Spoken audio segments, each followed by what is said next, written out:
A igreja está crescendo, graças a Deus. E eu estou te falando de uma crise nossa, Douglas. A gente tem, Senhor, nós não queremos usar sem sabedoria os recursos do seu povo.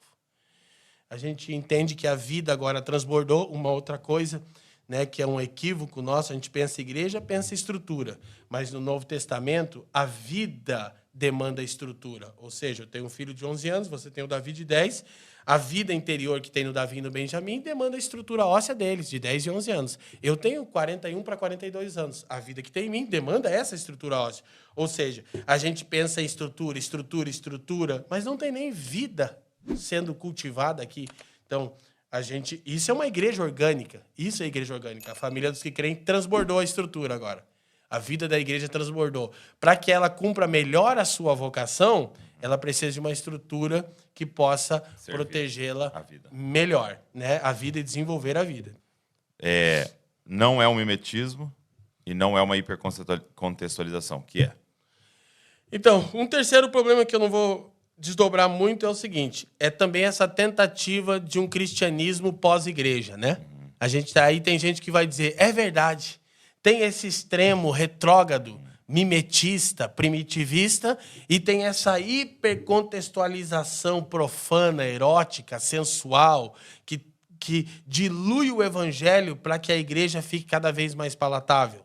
Então tem gente dizendo o seguinte, cara, eu vou viver meu cristianismo com Deus, sozinho. E aí sim é que você sucumbiu ao espírito da época, ao zeitgeist, porque você está procurando espiritualidade sem absoluto, religião sem Deus. Sim. Essas são falas de Francis Schaeffer. Então, a nossa geração quer ser espiritual, mas não quer que essa espiritualidade tenha absolutos.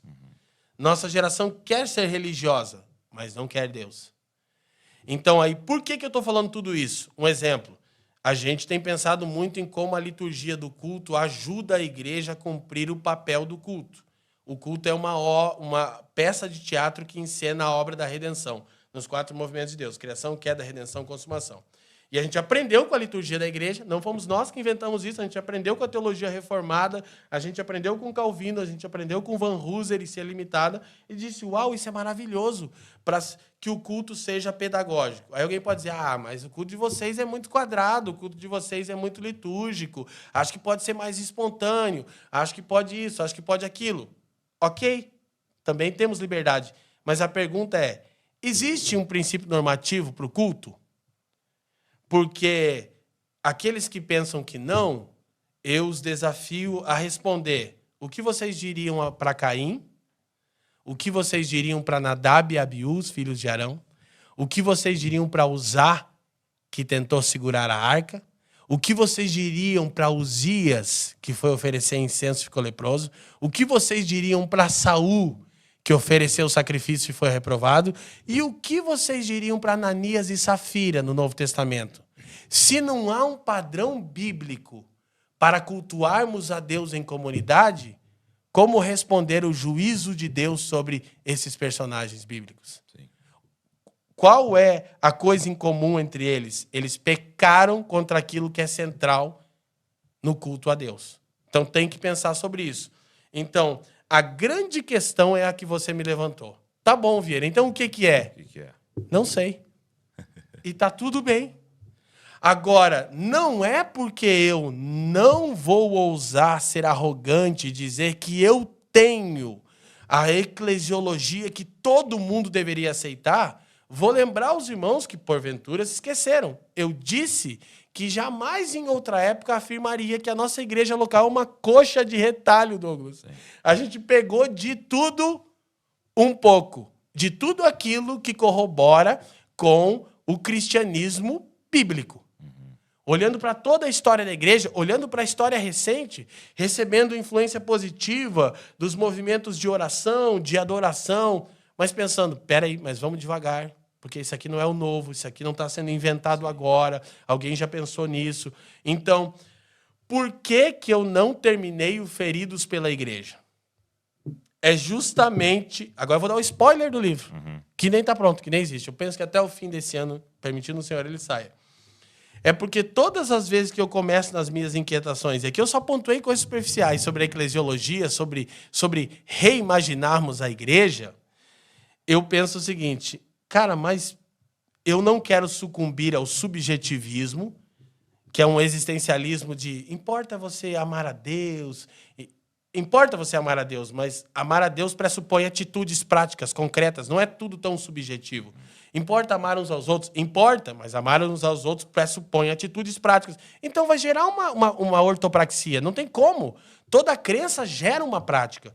E quando eu fico pensando nisso, eu falo, eu não quero sucumbir ao subjetivismo e a dizer que tudo é relativo. Mas no fim de tudo, Douglas, até o presente momento, se você me perguntasse, Vieira, como você identifica uma igreja bíblica? Ou como que você, não que eu tenha autoridade, nem que alguém precisa dessa chancela minha, de maneira nenhuma, não estou pensando isso, mas vamos dizer que eu tivesse que chegar numa igreja local e dizer, ok, eu dou o selo aqui, isso é uma igreja saudável.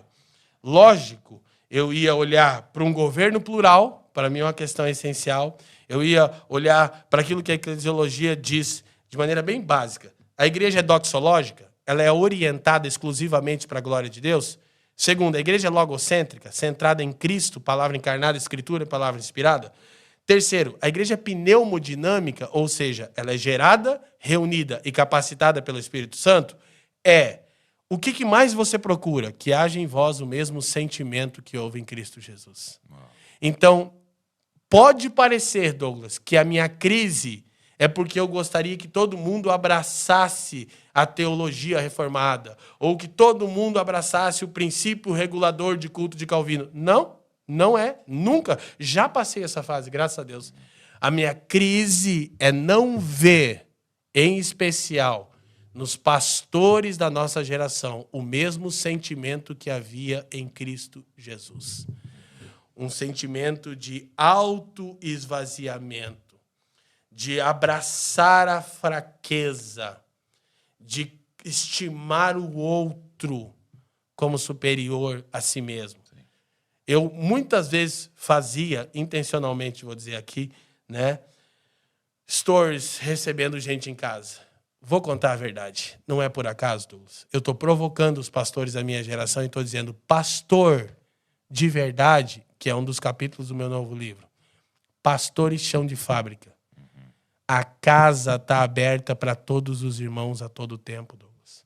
Essa vivência, a igreja local, ela nos despoja esse empoderamento, esse desejo que os líderes evangélicos têm de ser incríveis, de fazer grandes coisas incríveis.